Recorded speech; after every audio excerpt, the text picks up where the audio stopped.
The average person will spend 90,000 hours at their job over the course of their lifetime. Shouldn't you be doing something you love? Welcome to Second Chapter Careers, the podcast that shares real stories of real people who left unsatisfying or imperfect jobs to pursue careers they love, offering you inspiration and practical insights to help you find a career that truly transforms your life.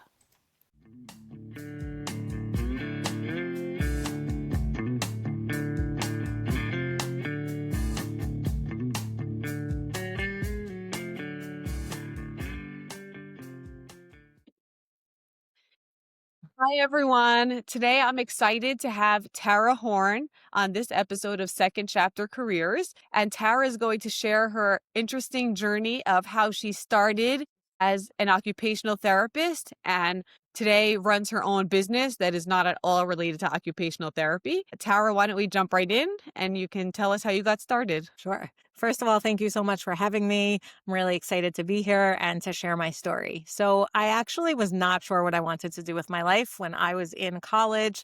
Wasn't sure what I wanted to do. And my parents pushed me to go to occupational therapy school. My mom happened to be an OT. So, my parents said, you don't really know what you want to do. This is a really good career. So I said, sure, why not? So I ended up going to Colombia for occupational therapy. After I finished school, we actually moved to Israel. So I had zero experience except the experience that I had gained doing my internships while I was in school. Moved to Israel. I did a couple of volunteer jobs before I actually started working in occupational therapy, and I was very new to the field. I actually got a job working in a kindergarten and in a school, and I was basically by myself. So it was a terrible environment for a new student to be in that environment. I wasn't really learning anything. I didn't have any mentors or people that I can learn from. So I actually got offered a job as an office manager in a new biotech company. It was a startup. They were just at the beginning. And at the time, I was making so little in occupational therapy and I didn't really know what I was doing. So I was like, this sounds like a really great opportunity. And they also were like, oh, we'll pay for your internet. We'll buy you a laptop. We'll get you a phone and all these added benefits that you have when you move out of the public sector. Because in Israel, I was working for Misrad HaChinuch. That's just how the job was working with the schools. So it just seems like moving to a for-profit company was like a great opportunity. So I ended up moving to a company that they were doing clinical trials, developing in biotech. And I actually learned a lot about biotech. In that company, there was someone there that was rebuilding their website. So that was how I got started with my interest in websites. And we went through a whole branding process. So from that, I learned all about building websites, marketing. Like online was not a thing like it is today. It was more towards the beginning. It wasn't so many years ago, but, it wasn't like it was today. And it was just really interesting. So at that same time, I actually joined with my dad, who has a wholesale jewelry business, and we built a retail jewelry business. We did pearl restringing, which he specializes in pearls. So we did pearl restringing and we sold jewelry. I hired developers, I hired designers. I had no idea what I was doing, but I loved being involved in this online world and online marketing. So I learned everything there. Then I ended up at another biotech company, and eventually I moved over to a marketing company. This marketing company, actually, I got through a relation of Saries. She put in a good word for me, and it was a great experience. Like I loved working there. The people were great, and the CEO was really someone that I really, really learned a lot from, and the CFO. And basically, I was kind of getting frustrated with marketing. Like, I think I'm ready for something new. So I decided to start a new adventure, and I took a huge leap and started my own company. Basically, what we do is I found a company called Simple Day. What we do is help companies that use Monday.com. So in the marketing company, I had learned about Monday, and I basically started as a freelancer, and I said, let's see if I can make this into a real company, teaching people how to use Monday and setting up Monday for them. So that's how it started, from OT all the way to owning my own company. Wow, I practically don't have to have this conversation, but I do want to step back to the beginning and talk to people, talk about what were you thinking when you decided to go into occupational therapy, but you weren't really sure? And especially going to Colombia, which I'm sure was quite expensive, and you weren't even fully committed. How did that feel? How did it play out? So the truth is that my parents paid for my tuition to Columbia. So I know it was expensive, but it wasn't something that I was taking on personally. So, my parents had always said that they would pay for my education. So that wasn't as big of a concern.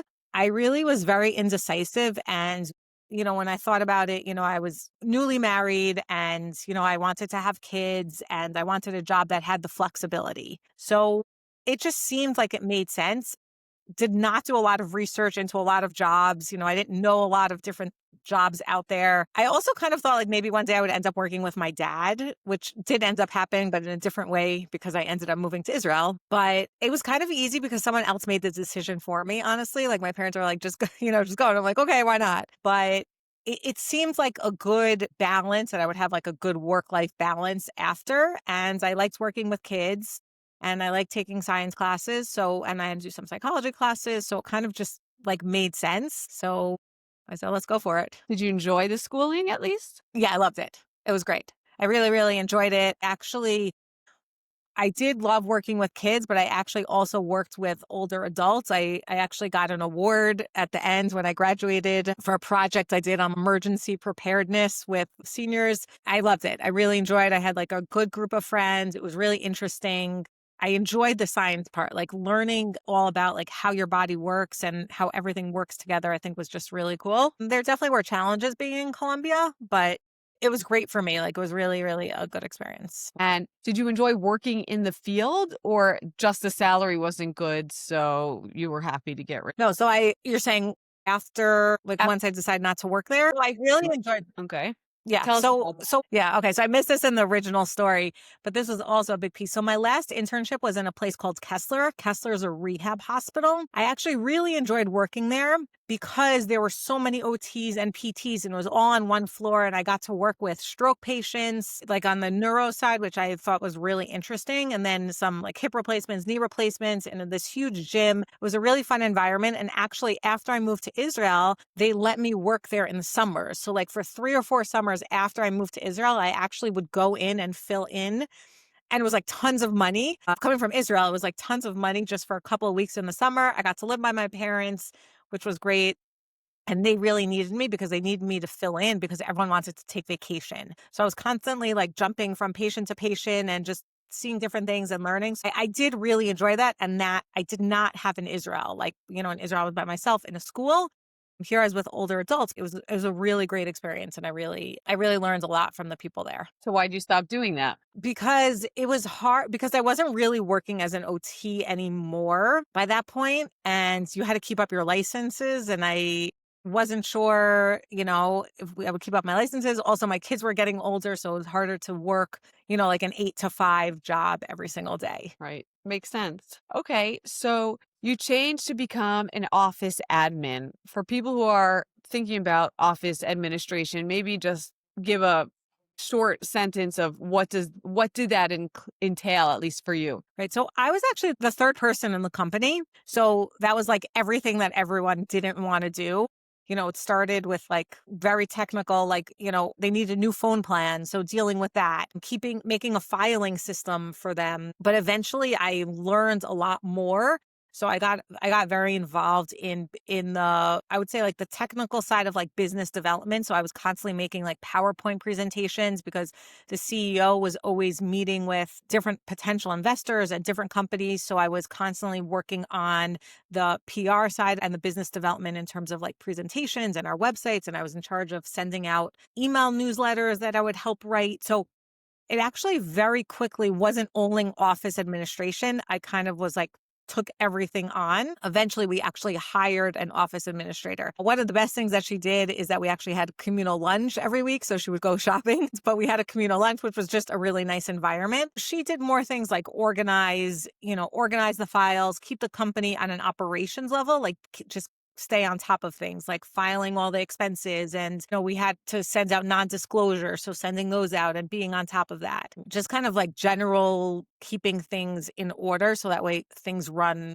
more smoothly. So I moved more towards this, a little business development, a little bit of PR. Like I was kind of just managing everything else that didn't fall into anyone specific, like under the CEO or under the chief medical officer. Okay. And did it surprise you that you liked that so much after having been in a non-office environment And that's where you thought your career was headed? No, I was just like really excited. I'm like, wow, this is really cool. Like, I really enjoyed the design side of like building a website. And even, I was doing PowerPoints. Like, I just enjoyed that graphic side. No, it didn't surprise me. It was exciting because I was excited to learn about it. Did you think, like, ever, "Hey, maybe I should have studied design," or that thought didn't come across? I always wanted to take art classes in college and I just never got to it because I never had time. So I think I did have that like art growing up. I definitely had that artistic side to me. There have been times in my life when I said I wish that I took went into graphic design and took those classes. I mean, I taught it all to myself basically, but I'm not like a real graphic designer. I think a lot of times people don't realize when they're younger what makes them happy and what skills they have or can develop, and therefore you miss out on something that could be great. So it's really nice to hear that you found that. Yeah, for sure. Like when I first was thinking about what I wanted to do, it was like typical, like, okay, I don't want to be a doctor. I don't want to be a nurse. I don't want to be a lawyer. Like those were like the only things that existed. Like I definitely did not do research into what's out there and what my options are. Like when I was in college, people just had cell phones. Like there were no iPhones and it was a different world, obviously, than it was today. But I didn't do a lot of research and check out other jobs. I kind of had a sense that I wanted to go with something business wise, just because I did have experience from college. I worked in my dad's office and even in high school a little bit. I really enjoyed the business side of things. And I guess somewhat of my plan now that like I'm talking about it with you was, I would go to OT school, work as an OT, and like could take over my dad's business one day, because I knew enough at that point even to take it over. I started working with him in a different way when we built the website. But yeah, I definitely did not do enough research at the beginning, but it worked out. But yeah, I didn't do enough research.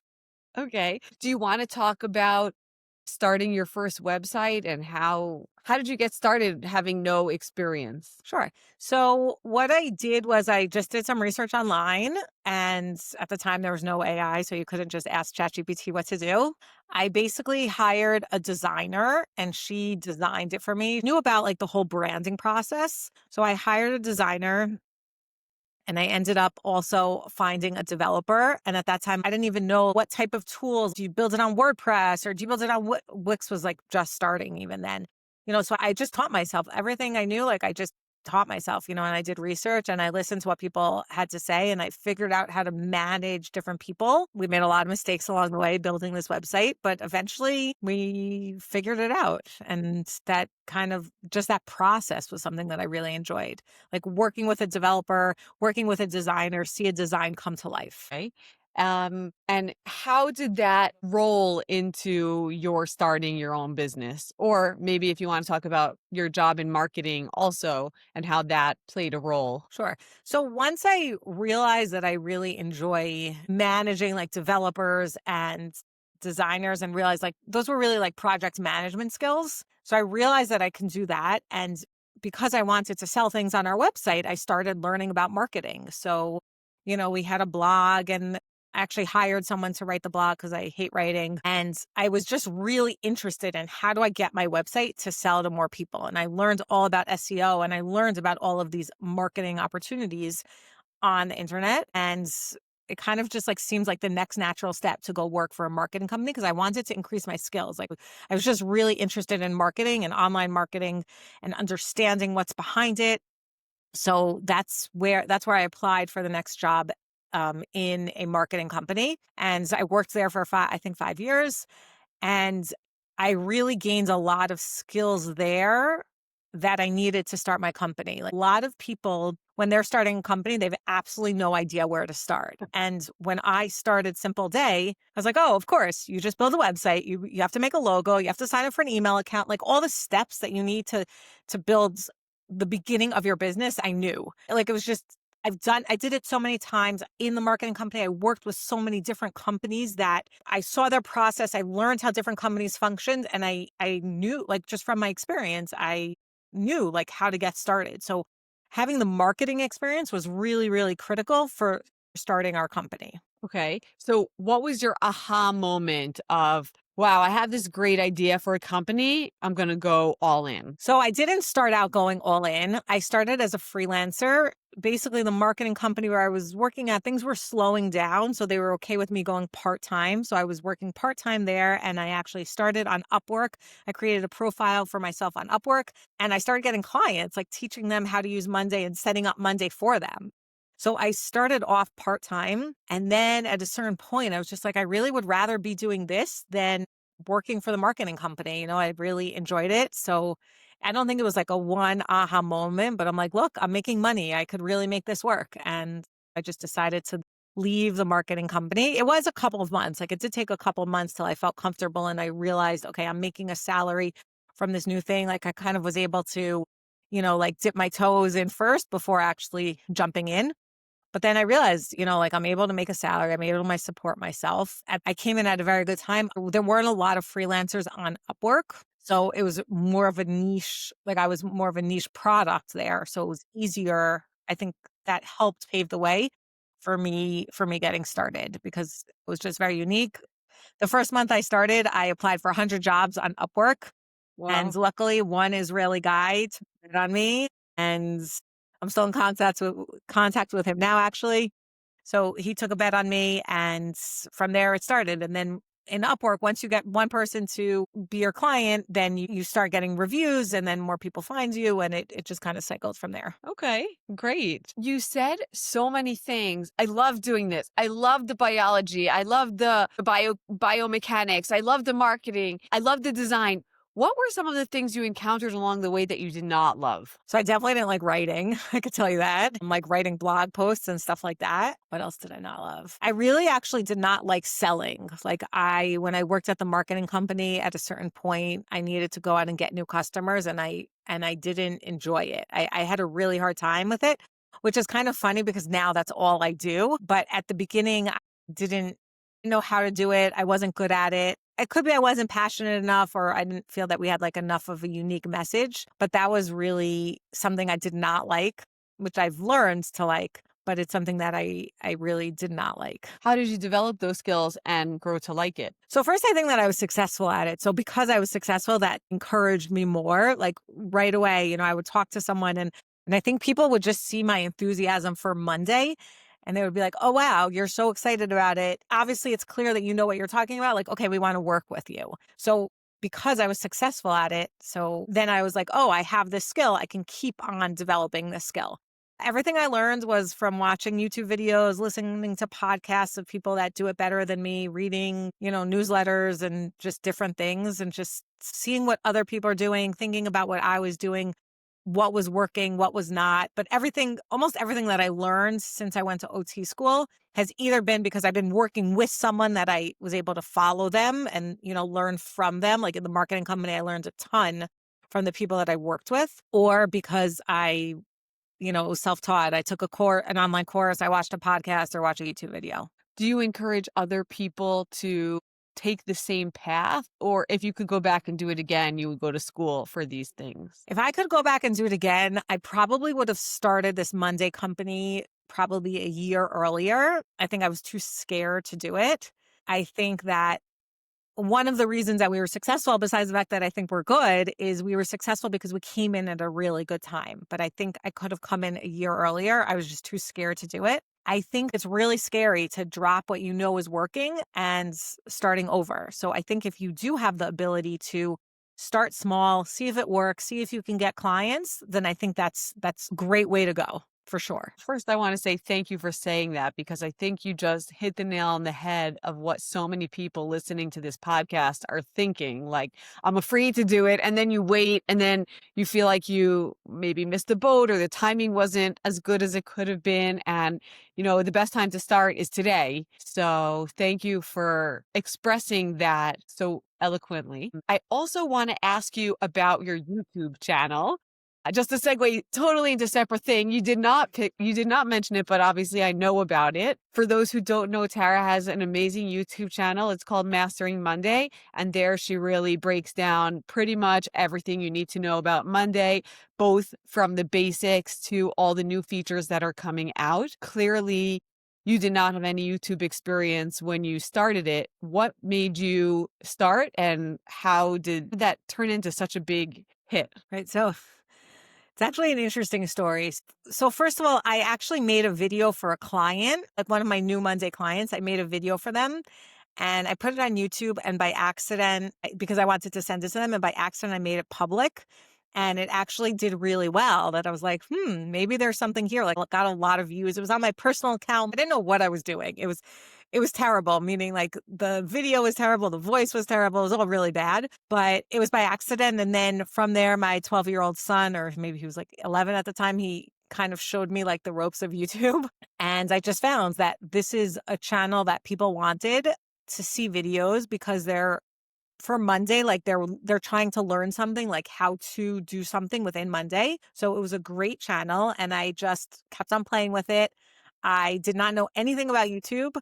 Actually, the person that I worked with in the marketing company, when I spoke to him about doing this, about starting my own company, he actually said, he's like, Tara, like, it's not your personality to be like an influencer. Like, you're not going to want to be one of these people that's doing videos and always on social media. He's like, that's not your personality. And he meant it in a really nice way, but he kind of like said, like, I can't do it. And maybe that like what was like pushed me, like, yes, I can do it. Let me just show you. But the truth is, like, I was really passionate about teaching about Monday, helping people. And I saw that I was getting leads from it and I was getting clients from it. So it was a really good platform. I still cannot watch my original YouTube videos. I think they're terrible. And I cringe at about how bad my mic is and how bad my camera is and how terrible I sound and a million and one things. And it's a process. I think one of the best things that I did was that I watched a lot of people who I really respected what they did in YouTube.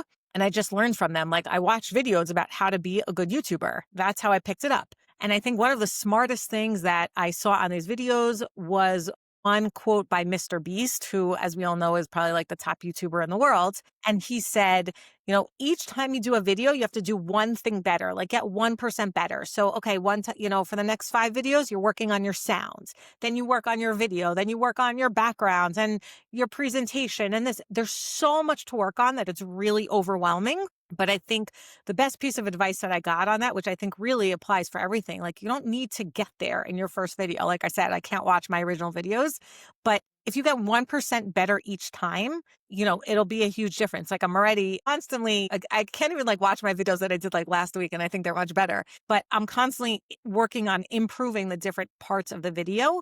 But you can't expect it to be perfect in the first day. Each time you have to go and do a little bit and next time do a little bit more and a little bit more. And each time a little improvement makes a big difference. I do want to share some of the other really good tidbits that I picked up over time by doing this. Is that jumping into a new thing like this, I think people have this like analysis paralysis and, it's not perfect. It's not good. And one of the people that I watch on YouTube, it's a company called Think Media.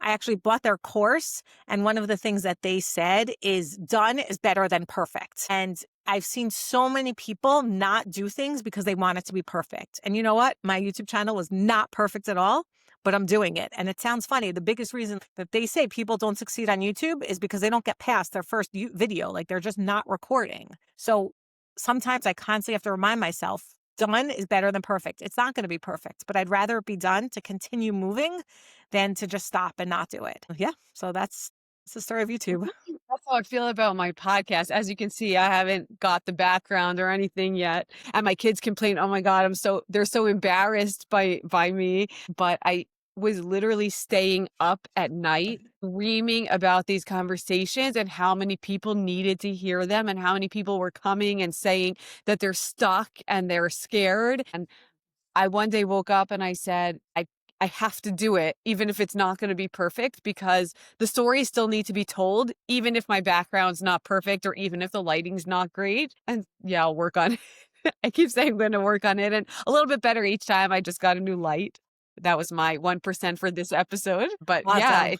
Yes. it's hard to find time for those things. And I know that you are constantly trying to improve. So how do you make time when you want everything to keep moving forward and also keep testing new things?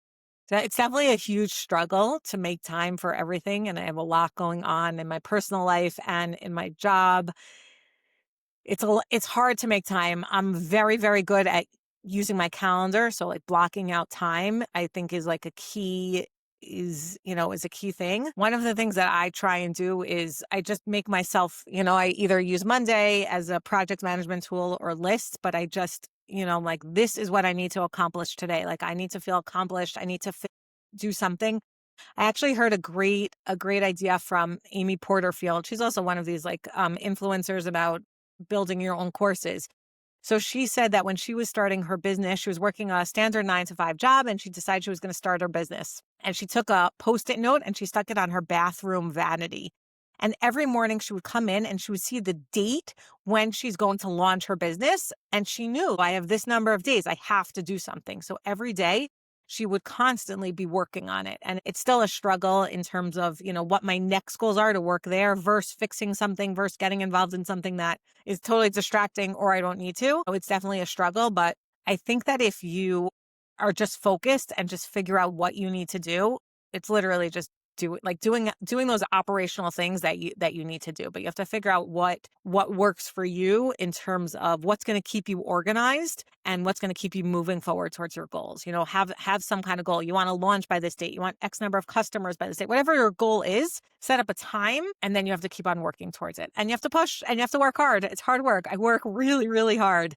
It's definitely hard work, but you see that it definitely has paid off. Thank you for saying that. I think what a lot of people think about when they start their own business or when they go out on their own from doing something else is, I'm going to make my own schedule and I'm going to live the good life. And I'm going to be around for my kids. And I'm going to do everything. And I see from watching you work that that is not really the case. Like, okay, maybe you go to yoga during business hours when other people are at their desks, but you also work really late into the night. So maybe break it down, please, for people who have this dream of being independent and making their own schedule. How does that come out in practice when you want to really be successful? Right. So first of all, there's a lot of pressure on me or anyone who's having their own business. Like, it falls on you. You know what I'm saying? If you're not doing what you should, the business is not making money. Obviously, when you grow, okay, you have other people, salesmen, whatever it is. But, I knew if I wasn't hustling, nothing's going to happen. So I needed to work and I've worked really hard. I did create, I want to say, more of a life that I wanted in terms of my schedule, which was really important to me.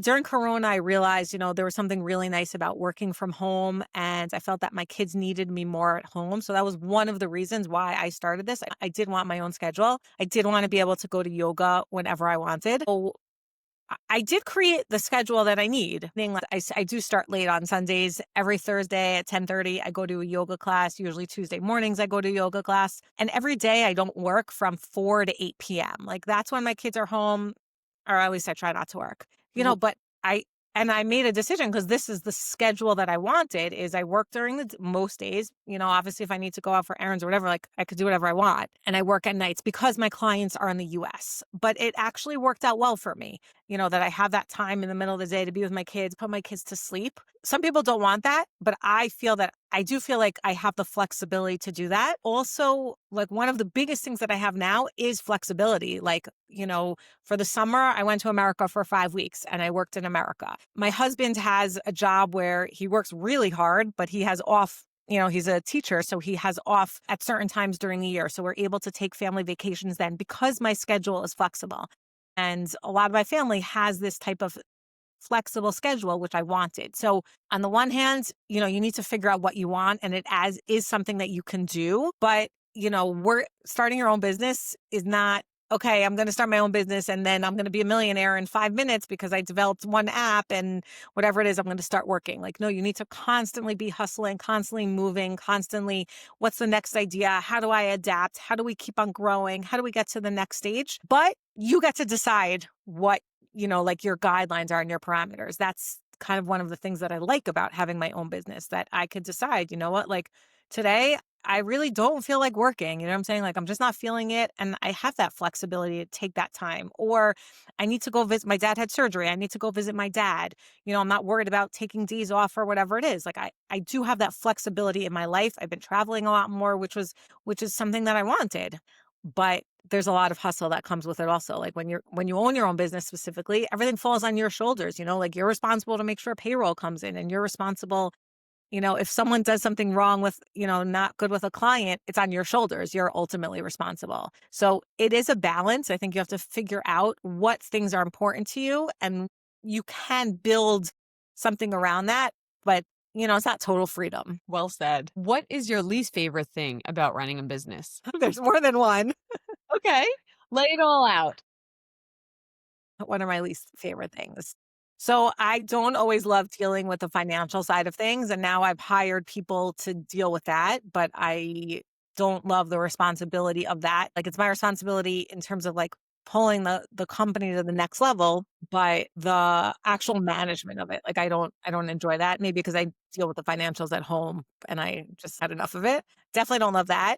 Definitely, I would say that one of the hardest things for me is learning how to be a good CEO. And it's something that I'm constantly working on and improving and learning how to be better. So that's hard. That's really hard, to something that you're not so good at, that you need to constantly be working and improving it. And another thing is sometimes it's hard to find time to do the things that I need to be doing, meaning like I get so bogged down on doing tasks that I need to do or getting back to people, approving things, whatever it is, that I don't have time to like think and dream and plan the strategy of the company. So balancing those two things is very hard. Once you grow, obviously in the beginning, like you do it all by yourself. So it's like not a big deal. Now I find myself in a situation like, okay, I gave it to someone else, but I still need approval. So like they're waiting on me for approval. So I have to get back to them because I'm holding them up. But then, like, then I'm checking their email as opposed to, thinking about, okay, let's think about our goals for the next year and get started on that. So that balance, I would say, is hard. Right. It's worth mentioning that nobody is born as a CEO. You have to evolve into that. And then, of course, there's so much stuff you don't know because you never did it before. Every single Never done it. CEO faces that problem. So I don't know if that makes you feel better Yeah. or Yeah, for worse. sure. And there's so much out there to learn. I actually got a coach, which I definitely, if someone started who's listening to this is starting their own business, I definitely would say that you should find a coach and you should work with the coach because you don't really know what you're doing. It's definitely worth it that they can help steer you on the right path. Yes, I totally agree. In many aspects of life, as it happens, but definitely in this path. How was it for you when you made your first hire? How did that feel? Exciting and a little nerve wracking. So the truth is that my first hire was an implementator. So basically what he did is I would speak to the clients and then he would implement, like build what I wanted on Monday. I think that was like a huge aha moment for me because I was like, wow, I can talk to the clients, get what I want and then like pass off the work and like still make money on him because like we were still charging the clients for the work that he was doing because he was building out Monday, but I didn't have to do all the work myself. I could just manage it. And I was like, this is really cool. Like, this is a business. You know what I'm saying? It's not just me working as a freelancer. Like, now I can grow. Like at first it's just, okay, I'm just a freelancer and I'm trading time for money and there's no real growth because you don't have what to leverage. The only thing you're leveraging is your time. As soon as you can hire other people, then you have more leverage. So that was definitely like an aha moment for me in terms of my growth and having someone on the team. Is this where you would have envisioned your life going if someone would have asked you 10 or 20 years ago? Definitely not. I mean, I didn't know what I wanted to do. I think that there's some people that stay in their jobs their whole life. Like my husband's been in his job his whole life, and some people just want to stay in their same job. And I think there's some people that need change, need something new, need to constantly be pushing boundaries, learning something new. And every couple of years I switch jobs. So I didn't know that at the time, but over my lifetime, like I've realized that. I definitely didn't plan. This was not my life plan. Like, in the beginning, I didn't really know what I wanted to do. So I didn't really have like, okay, this is where I wanted to get to. I didn't have a set thing of like, okay, I want to be here at this age and I want to do this and I want to do this. But it worked out, it worked out. If I Okay, good. If I were to ask you, where do you envision yourself in the next 10 years? Do you think you'd be able to answer that question? No, I mean, I can answer part of it. I definitely would say that I want to be a business owner. I enjoy owning a business. I enjoy having the freedom of that. And I see that that's a good thing in my life and it's a good thing for me. I think the whole world is changing very, very rapidly with AI. And I don't know what things are going to look like what technologies are going to look like in the next 10 years. I think there's going to be a lot of changes and we're all going to have to just adapt and figure that out. So in terms of the next 10 years, I hope that I have a successful company. Our revenue is really good, but more than that, I'm not sure if it's still going to be this company, if it's going to be something else, a different idea. I'm not sure yet. We'll have to see. All right. What is the advice you would give to people, let's say the younger Tara, who didn't know what she wanted to do? Would you recommend people follow what their parents say or take time to figure it out? If someone didn't know what they would want to do, I would recommend that they go volunteer at different places. Find people that work in different jobs and just join them for 2 or 3 days and get a sense of what they do. There's so much out there and so many people doing so many things. So like just spend a couple of days. You want to be a data analyst, go find someone that does that. You want to be a graphic designer, go find someone that does that. I would find these people and just see what they do, because I think there is really, really a lot out there. If you like what your parents are saying or you really can't decide, so fine, go for it. But I think you do need to find something that you are excited about and that you want to do. I do think like a lot of times in my life, it wasn't only what I was doing, but it was also like the environment, the people that I was working with, how productive I felt. So sometimes I think the environment is also a huge factor that people need to take into account. Like it could be you don't love your job, I don't know, as a nurse, but if you switch to work in a different environment, maybe you're going to like that.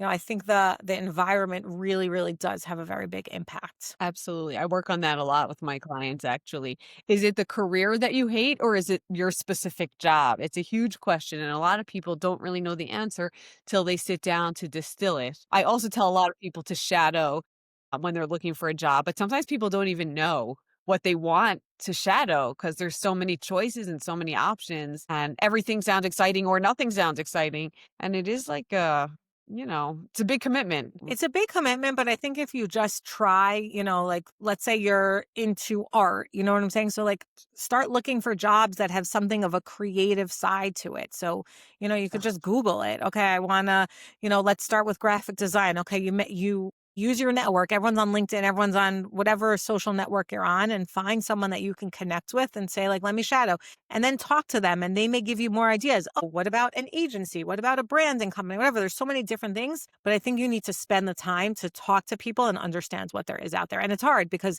things are constantly changing and there's always new things out there. But I do think it's worth the time to do some research and understand what's out there. Absolutely. I work on that a lot with people because you don't know until you know. And it Right. takes a lot of legwork to find something that you'll be happy with. Yeah, for sure. What is And the sometimes best? being happy with it is because like you're successful at it and you're only going to be Right. successful at it once you've been doing it for some time because you're good at it. So sometimes it takes time to get there. Yeah, I've had a couple of guests on this podcast who have said, I was just naturally good at something and then I built my whole career in that and I didn't know, until it happened. For anyone interested, go check out previous episodes. Specifically, Simon Gersler mentioned that, and also Rabbi Anthony Manning. Both of them had a similar experience. But back to you, what is the best advice you would give to someone who wants to start their own business? If you want to start your own business, I would give you 2 pieces of advice. The first would be to get a coach, and the second would be to start building an audience. Any audience, whatever tool you think, any social media, YouTube, podcasts, whatever it is, start building a mailing list, an audience, start from day one. It's very easy to do. It's free to do, but you're going to need that audience for whatever business you have. You're selling something, whatever you're doing, you're going to need an audience because those are going to be your customers. So I would start that as soon as possible. My mom, when I first moved to my house, my mom said, just plant some trees in the backyard. Like you're not going to get to it for a couple of years, but like just plant some trees in the backyard. And originally I was like, no, like we're not up to it. We're not doing our backyard. It doesn't matter. We don't need to. And then I think like 3 or 4 years after we moved in, so I planted the trees. And then only like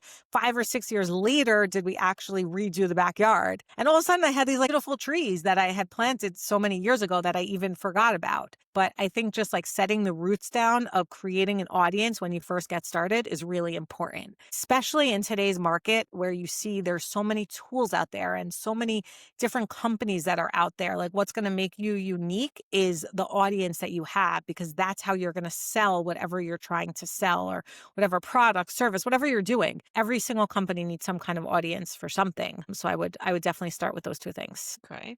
And about building an audience, a lot of people don't know where to build the audience. So they're just out everywhere. But sometimes when you're out everywhere, most times you're not really fully out somewhere. So I know you said you started your YouTube channel by accident, which by the way is awesome. But for someone who doesn't know where their audience might be, do you have any suggestions for how they could find it? I know it's very individual to each career, but still, if you had to Yeah. guess, like, what would you tell people who are looking for answers? So it's true that it's very specific for each vertical that you're in or every career.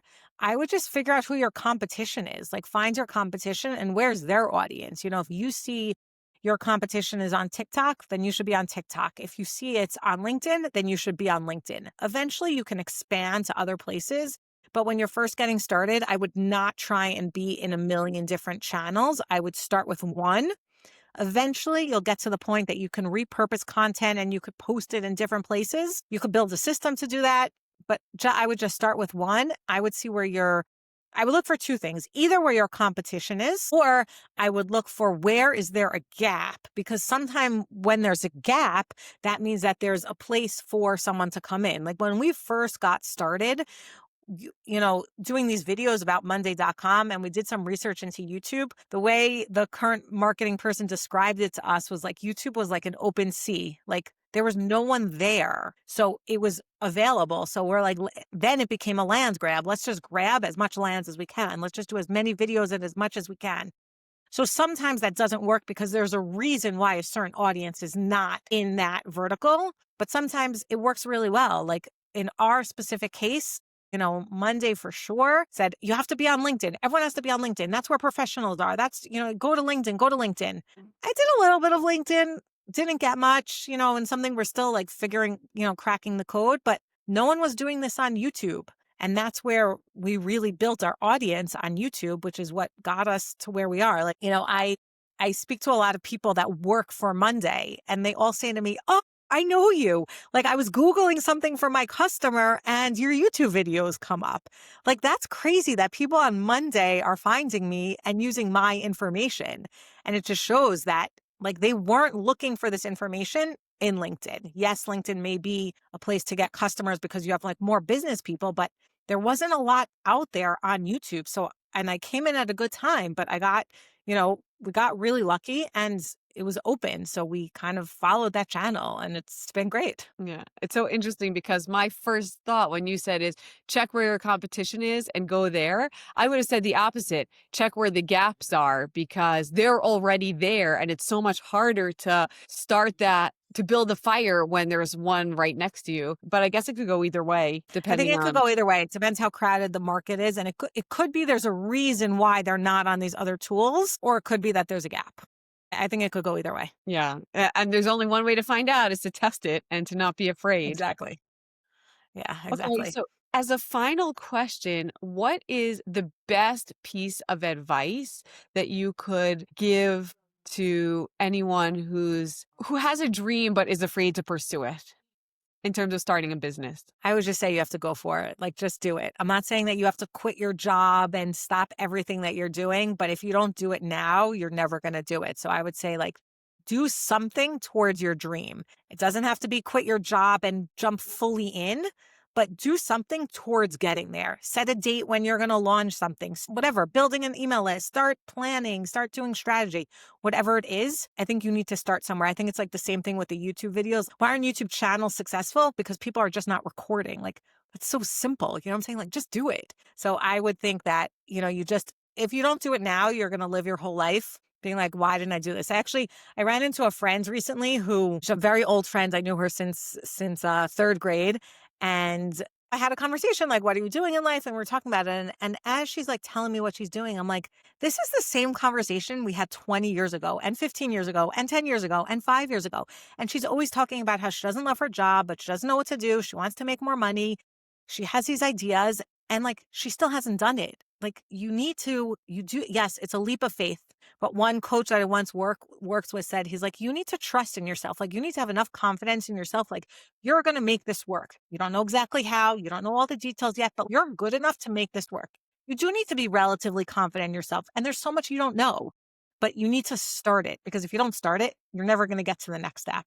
So I would say just, it is a leap of faith. And again, you don't need to quit everything, but start working in that direction of whatever your dream is. Fantastic. That was really inspiring. I hope that everyone listening will take this message and be inspired and go do something right now to chase your own dream. Thank you, Tara, so much for being here and for sharing your amazing story with us. My pleasure. Thank you for having me.